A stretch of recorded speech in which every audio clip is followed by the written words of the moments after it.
എന്റെ പൊന്നുമോളെ.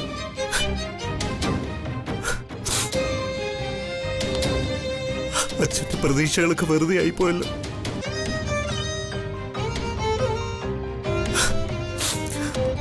അച്ഛൻ ഇനി എന്തിനാ ജീവിക്കുന്നത്? ഏത് നേരത്താ എനിക്ക് നാട്ടിൽ നിന്ന് പോകാൻ തോന്നിയത്?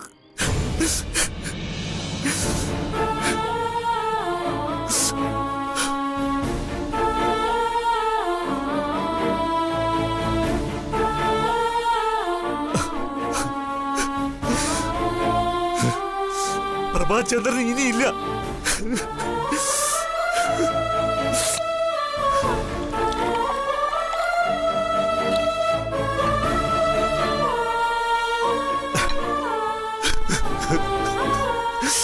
എന്റെ മോളെ,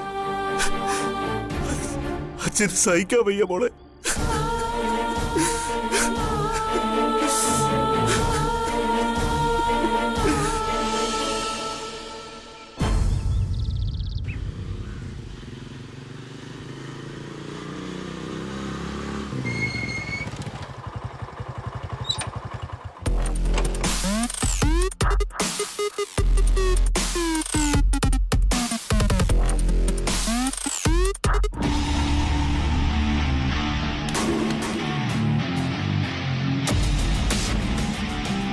ഇത് എന്നാ സ്വാതി മാഡത്തിന്റെ വീട്? ഫോണെടുക്കില്ല എന്ന് വെച്ച് റോയ് പെരേരെ കണ്ടെത്തില്ല എന്ന് കരുതിയോ?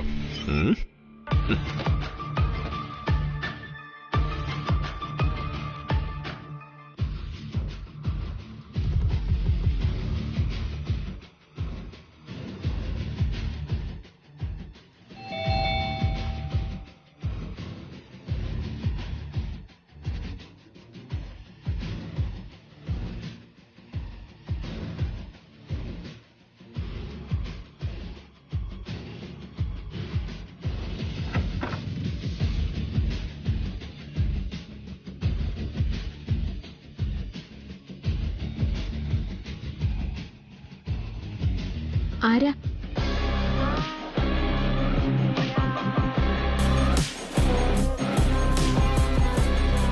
ഇത് സ്വാതി മാഡത്തിന്റെ വീടല്ലേ? അതെ. സ്വാതി മാഡം വിളിച്ചിട്ടാ ഞാൻ വരുന്നത്. എനിക്ക് മാഡത്തെ ഒന്ന് കാണണം.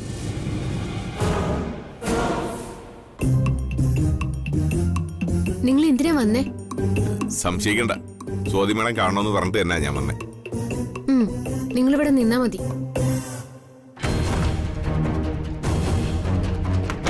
ഇതാണ് സ്വാതി മാഡം പറഞ്ഞ കുട്ടി. സാമാന്യ മര്യാദ പോലും ഇല്ല.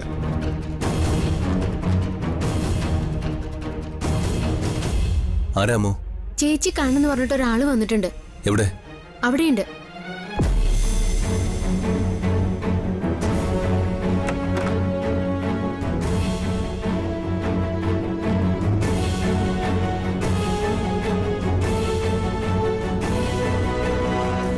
ആരാ?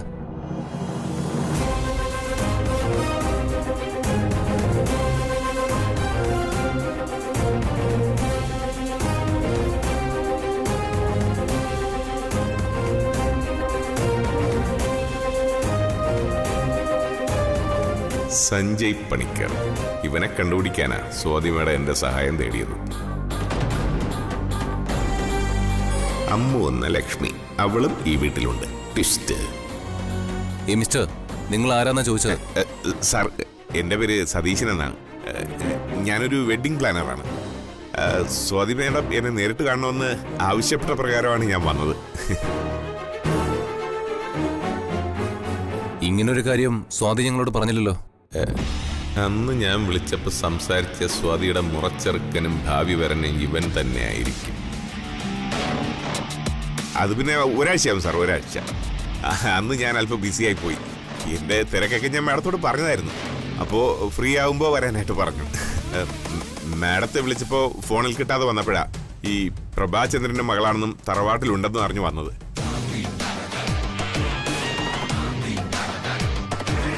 ഇയാളാ ഡിറ്റക്റ്റീവ് തന്നെയാ. മാഡത്തെ എനിക്കൊന്ന് കാണണം.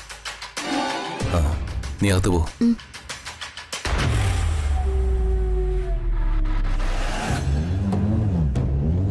സ്വാതി ഒരു ആക്സിഡന്റിൽപ്പെട്ട് ട്രീറ്റ്മെന്റിലായിരുന്നു. ഹോസ്പിറ്റലിൽ നിന്ന് അവള് വീട്ടിലെത്തിയിട്ടേ ഉള്ളൂ. ഈ സമയം വിസിറ്റേഴ്സിനെ കാണാനോ സംസാരിക്കാനോ പറ്റില്ല. വീട്ടിൽ തന്നെയുള്ള ഒരാൾ മാത്രമാണ് അവളുടെ റൂമിൽ പ്രവേശിക്കുന്ന.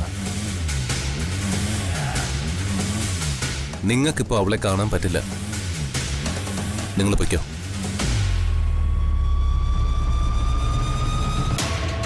നിങ്ങൾ വന്ന വിവരം അവളെ ഞാൻ സൗകര്യപൂർവ്വം അറിയിക്കാം. അല്ല, സ്വാതിമയുടെ ആക്സിഡന്റ് ആയി കിടന്ന സമയത്താണ് എന്നെ വിളിച്ചത്. പിന്നെന്തിനാ സാർ എന്നെ ഇങ്ങനെ വിലക്കുന്നത്?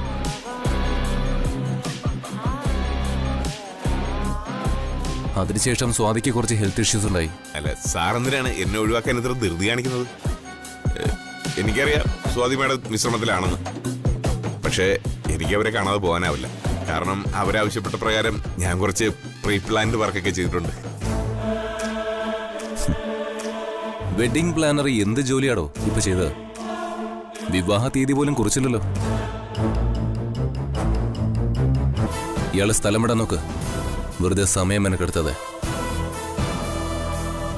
അല്ല, ഞാൻ അവരെ കാണാൻ പാടില്ലെന്ന് നിങ്ങൾ എന്തിനാ ഇത്ര വാശി പിടിക്കുന്നത്? തന്നോടെ മാന്യമായ ഭാഷയിൽ ഞാൻ പറഞ്ഞു കഴിഞ്ഞു. ഇറങ്ങിപ്പോയാൽ തനിക്ക് കൊള്ളാം, അല്ലെങ്കിൽ പിടിച്ച് ഗേറ്റിന് പുറത്താക്കും. ശരി, ഞാനിപ്പോ പോയേക്കാം. പക്ഷേ സ്വാതിമേടത്തെ കാണാതിരിക്കാൻ എനിക്കാവില്ല. ആര് തടഞ്ഞാലും ഞാൻ അവരെ കാണുക തന്നെ ചെയ്യും.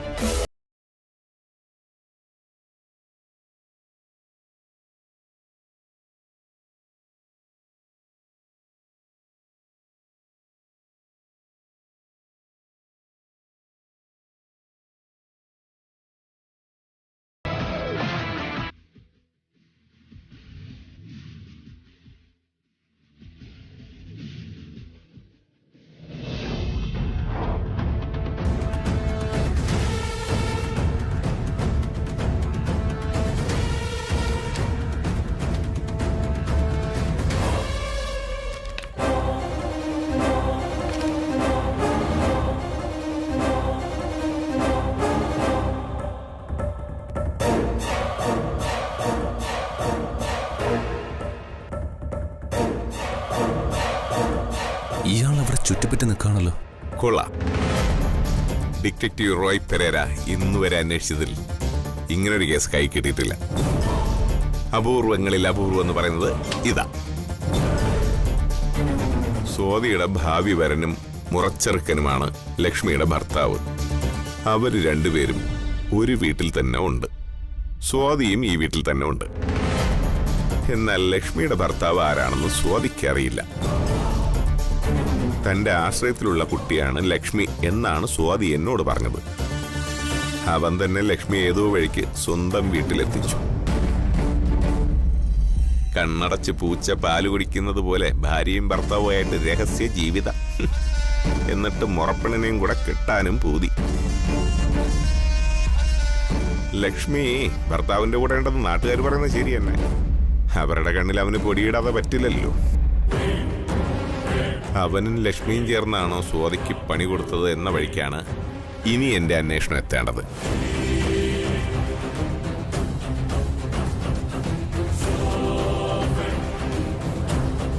അയാൾ ആരാന്ന് എനിക്ക് മനസ്സിലായോ?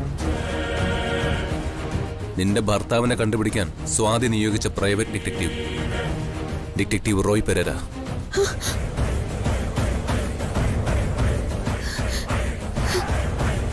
എന്നിട്ട് അയാൾ മറ്റൊരു പേരല്ലേ പറഞ്ഞേ? ഹോസ്പിറ്റലിൽ വെച്ച് അയാൾ വിശദമായിട്ട് എന്നോട് സംസാരിച്ചതല്ലേ? ഉറപ്പായിട്ടും അയാൾ എന്നെ നിന്നെ തിരിച്ചറിഞ്ഞിട്ടുണ്ട്. അയാളുടെ മുഖത്തുനിന്ന് എനിക്കത് വ്യക്തമായതാ. അയ്യോ ഈശ്വരാ, എന്നിട്ട് എന്തിനാ അയാൾ പോവാതെ അവിടെ തന്നെ നിൽക്കുന്നേ?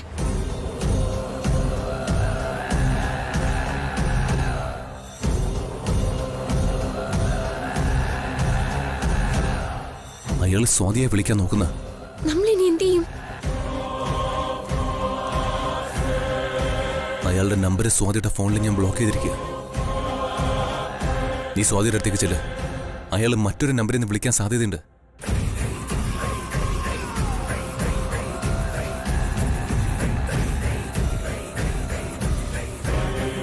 ഓ, അവനൊരു മുഴുവൻ മുമ്പേ ഇറങ്ങി. സ്വാതിയുടെ ഫോൺ എടുത്തതിന് ശേഷം അവൻ എന്റെ നമ്പർ ബ്ലോക്ക് ചെയ്തു. മറ്റേ നമ്പർ ഒന്ന് വിളിച്ചു നോക്കാം.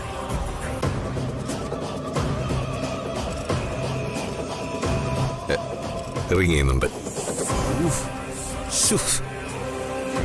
മോനെ സഞ്ജയ് പണിക്കരെ, കളി ഡിറ്റക്റ്റീവ് റോയ് പെരേരോട് വേണ്ട. പല വേലികൾ ചാടിക്കടന്നവനാടാ ഞാൻ. എന്താ? ചേച്ചിയുടെ ഫോൺ ബെല്ലടിക്കുന്നു. നിന്നോട് അങ്ങോട്ട് പോകാനല്ലേ ഞാൻ പറഞ്ഞ? എനിക്ക് പേടിയാവുന്നു. അയാളെ വിളിക്കുന്നെങ്കിൽ ചേച്ചി എല്ലാം അറിയും. വാ എന്റെ കൂടെ.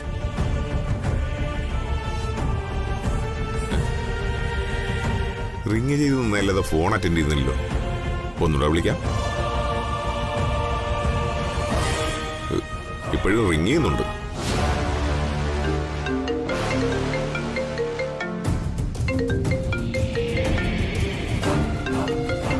ഫോൺ എടുക്ക. ഫോൺ എടുക്ക. എടുക്ക്.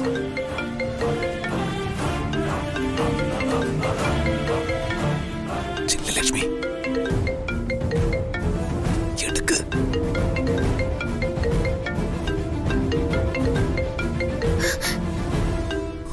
വാ വാ വാ വാ. നീ വേണം സംസാരിക്കാൻ. സ്പീക്കർ ഓൺ ചെയ്യ്. പേടിച്ച് നിൽക്കാതെ സ്വാതിയാണെന്ന മട്ടിൽ സംസാരിക്കേ.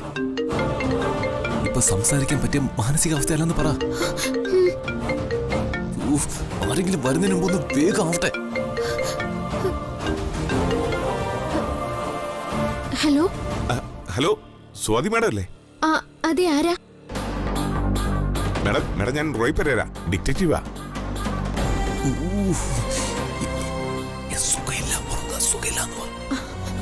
അതെ, എനിക്ക് സുഖമില്ല. നിങ്ങൾ കുറച്ചു ദിവസം കഴിഞ്ഞിട്ട് വിളിക്കൂ. മാഡം ഒരു സെക്കൻഡ്, ഞാൻ മാഡത്തെ കാണാൻ വീട്ടിൽ വന്നിരിക്കുക. ഞാൻ സുഖമില്ലാതെ കിടക്കാം. ആരെയും കാണാനും സംസാരിക്കാനും പറ്റുന്ന അവസ്ഥയിലല്ല. മാഡം, എന്റെ അന്വേഷണം ഒരു സുപ്രധാന വഴിത്തിരിവിൽ വന്നിരിക്കുക. ലക്ഷ്മിയുടെ ഭർത്താവ് ആരെന്ന് മാത്രമല്ല, അത് മാഡത്തിന്റെ ലൈഫിനെ കൂടെ ബാധിക്കുന്ന ഗുരുതരമായ ഒന്നായി മാറിക്കഴിഞ്ഞു.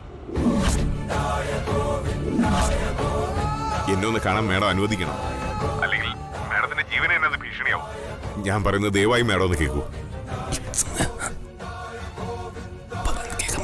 അതെ, ഇപ്പൊ ഞാനൊന്നും കേൾക്കാൻ പറ്റുന്ന മാനസികാവസ്ഥയിലല്ല.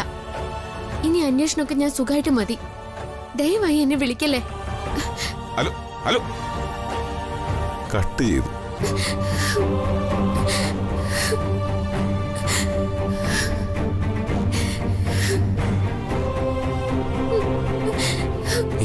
അമ്മോ, നീ ഇങ്ങനെ കരയാതെ. ഇതല്ലാതെ നമ്മുടെ മുന്നിൽ മറ്റൊരു വഴിയില്ല.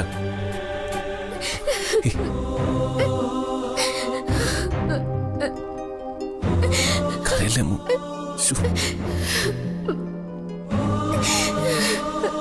കരയല്ലേ ലച്ചു, കരയല്ലേ.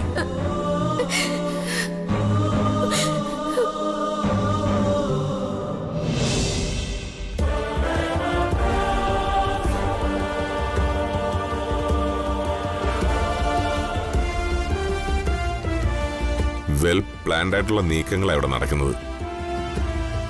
കോളെടുത്തത് സ്വാതിയല്ല. സ്വാതിയാണെങ്കിൽ മുഖ്യം പൊളിയും സംസാരിക്കില്ല. ഇതൊരുമാതിരി പേടിച്ച് വരേണ്ടതുപോലെ. അവൻ ലക്ഷ്മിയെ കൊണ്ടാ ഫോൺ എടുപ്പിച്ചത്. ഞാൻ ആരാണെന്ന് അവനോടും മനസ്സിലാക്കി കഴിഞ്ഞു. ശരിക്കുള്ള കളി ഇനിയാ നടക്കാൻ പോകുന്നത്. രണ്ടിനെയും മണിച്ചിത്രത്താഴിട്ട് റോയ് പെരേര ലോക്ക് ചെയ്യും.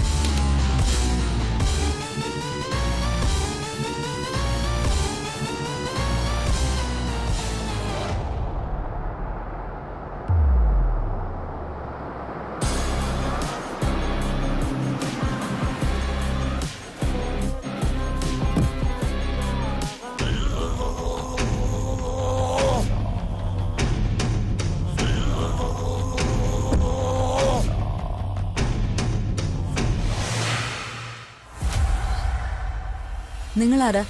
എന്താ ഇവിടെ? ഞാൻ സ്വാതി മേഡത്തെ കാണാൻ വന്നതാ. സ്വാതിയോ? അവളെന്തിനാ നിങ്ങൾ കാണാൻ വരുന്നേ? മാഡം ആരാണെന്ന് മനസ്സിലായില്ല. ഞാൻ സ്വാതിയുടെ ഇളയമ്മ കവിത.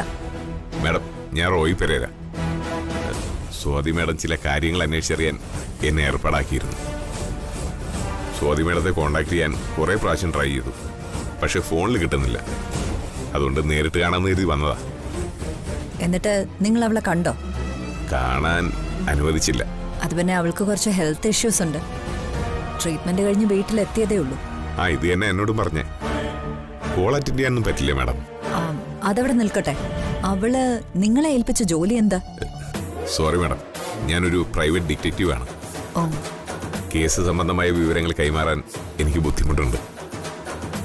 ഞാൻ അന്വേഷണം പൂർത്തിയാക്കി കാണാൻ വന്ന വിവരം മാഡം ദയവായി സ്വാതി മാഡത്തോടൊന്ന് പറയണം. വളരെ ഗൗരവമുള്ള കണ്ടെത്തലുകളാണ് എനിക്ക് അറിയിക്കാനുള്ളത്. എന്റെ ഫോൺ നമ്പർ സ്വാതി മാഡത്തിന്റെ കയ്യിലുണ്ട്.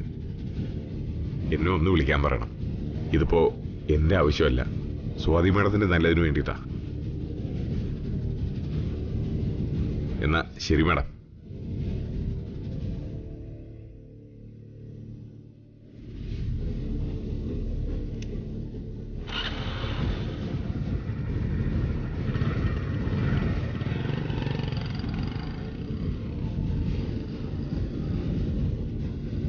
ഒരു ഡിറ്റക്റ്റീവിനെ വെച്ച് സ്വാതിക്ക് അന്വേഷിച്ചറിയാൻ എന്താ ഉള്ളത്?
സഞ്ജു എന്ന് ഓഫീസിൽ വരുമെന്ന് കരുതി.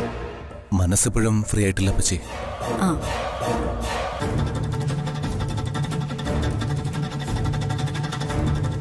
അതെ, സ്വാതി അന്വേഷിച്ചോ? ഇവിടെ ആരെങ്കിലും വന്നിരുന്നോ?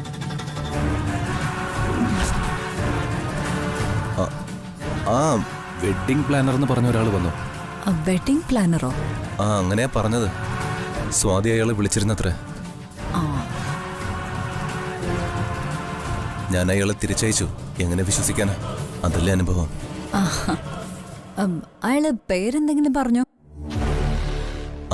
സതീശനെന്നോ മറ്റോ പറഞ്ഞോ? അപ്പച്ചി അയാളെ കണ്ടോ? ആ, ഗേറ്റിന്റെ മുന്നിൽ നിൽക്കുന്ന കണ്ട് ഞാൻ എന്താ അവിടെ നിൽക്കുന്നതെന്ന് ചോദിച്ചു. സ്വാതിയെ കാണാൻ വന്നതാണെന്ന് അയാൾ എന്നോട് പറഞ്ഞത്. ഒന്ന് സൂക്ഷിക്കുന്നത് നല്ലതാ മോനെ. ആപത്ത് വരുന്നത് ഏത് വഴിക്കാന്ന് പറയാൻ പറ്റില്ലല്ലോ. ഞാൻ ശ്രീകുട്ടി ഒന്ന് കണ്ടിട്ട് വരാം.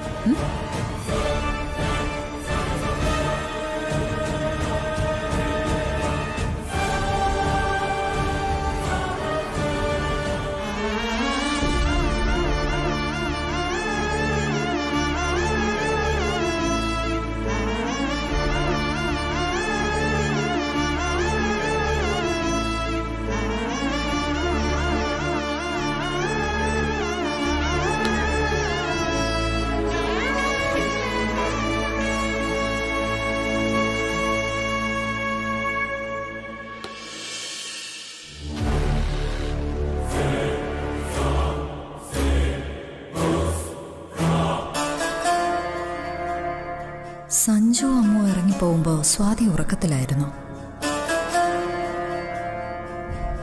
മോളെ മോളെ മോളെ ശ്രീകുട്ടി,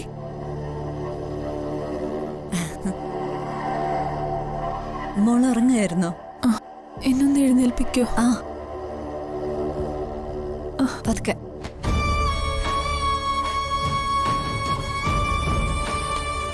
സഞ്ജു അമ്മ റൂമിൽ നിന്ന് പോകുന്ന കണ്ടിട്ടാ ഇളയമ്മ ഇങ്ങോട്ട് വന്നത്. ടാബ്ലറ്റ് കഴിച്ചപ്പോ മയങ്ങിപ്പോയതാ. ഞാൻ ഉറങ്ങുന്നത് കണ്ടിട്ടാവും അവര് പോയത്. മോൾക്ക് റോയ് പെരേര എന്ന് പറഞ്ഞ ഒരാളെ അറിയോ? എളിമയ്ക്ക് എങ്ങനെ അയാളറിയാം? അയാളെ ഞാൻ ആ ഗേറ്റിന് മുന്നിൽ വെച്ച് കണ്ടു. അയാള് മോളെ കാണാൻ ഇവിടെ വന്നിരുന്നു എന്നാ പറഞ്ഞത്. എന്നിട്ട് എന്നെ വന്ന് കണ്ടില്ലല്ലോ.